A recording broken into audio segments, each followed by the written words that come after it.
Yeah, g'day. I'm Perry, and this is one of my Land Rovers that I have in my collection, small collection. It's a 1957 88-inch, as you know, short wheelbase, ex-Snowy Mountains Authority vehicle, which I purchased from Hilton Pollard. Now, a lot of people know who Hilton is in the Land Rover world. In 2006, so I've had it for nearly 18 years, and basically as it is how I bought it, apart from the canvas roof and a couple of other bits and pieces that I've added over time. But it's a good patina vehicle. It has always run. It's always stopped.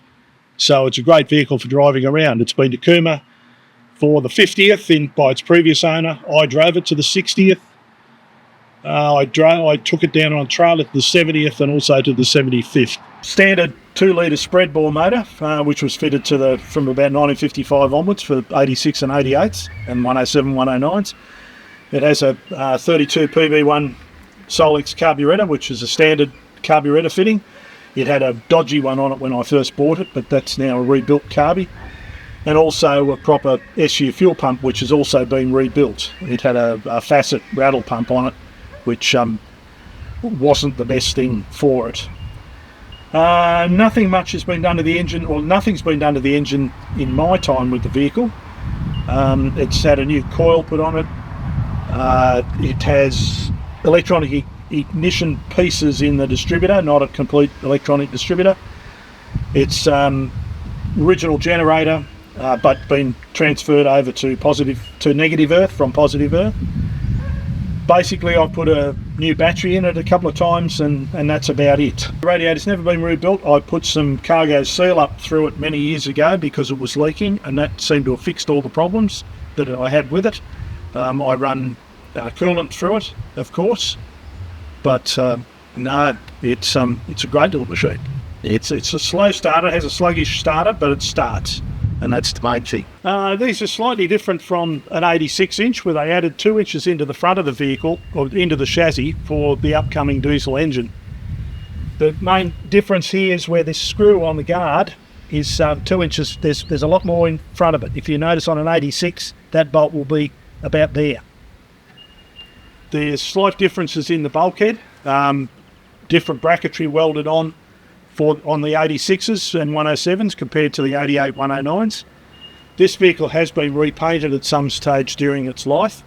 You'll notice it has also the Snowy Mountains Hydroelectric Authority stickers on the door there. They are replicas, which I got from a bloke many years ago, and only refitted them after Cooma last year. The rear axle, people will say, yes, that's a semi-floating axle, they shouldn't have one of those. Some of the vehicles still had the semi-floating fitted. This is a March 1957. That's when it was sent from Grenville Motors to the Snowy. Later ones had fully floating rear axle. Semi-floating looks like that. Fully floating will look like the front axle assembly on the outside with the hubcaps. The main difference being, if you lose a wheel on the semi-floating one, you'll lose the whole wheel, brake drum, all the lot. It all comes off. Whereas if you break an axle or whatever, you can remove an axle with the semi-floating or the fully floating one, because it unbolts from the outside and you can pull the whole axle out. Those tyres, it had a mix of retreads and wrong wheels and everything else. It now has 4 1957 stamp wheels, and those tyres, because I like that type of tyre, I bought from a fella in Brisbane years ago, and they just sound good on the bitumen. Early vehicles, all the 80-inch vehicles, were stamped on the outside of the rim. You could there was either a little round ROK symbol with a date on it. 48, 49s had that. The later ones just had 50 or 51, 52, 53 stamped on them. After that, for 86 production onwards, they were on the inside of the rim. And if you have the tyre off the rim, you can find that information on the inside. What size the rim is 5-inch or 5.5-inch, and a date. It'll have a month and a year. For the 88-inch and 109s, or especially for the 88s, you had a choice of 600, 650 or 700. The rear of the vehicle, it doesn't have its original tailgate, but it's a period correct tailgate.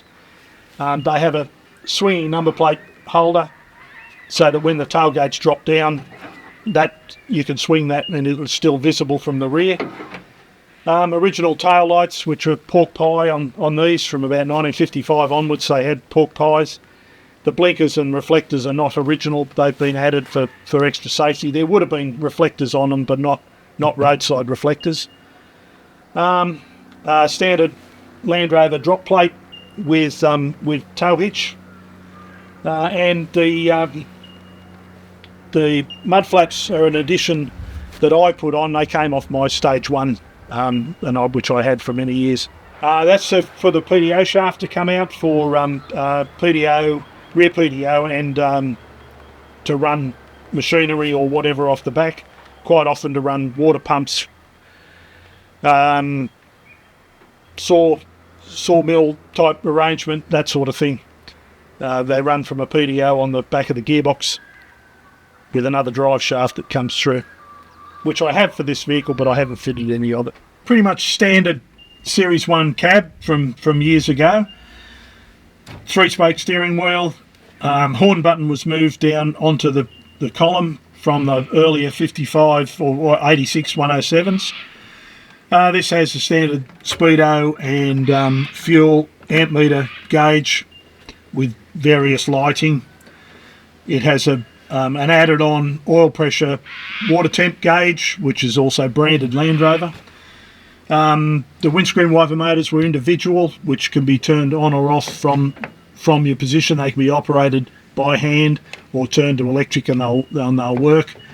This has the optional passenger wiper. They only came fitted with one originally. Standard gear lever with high and low range levers. Push down for the yellow knob for high range.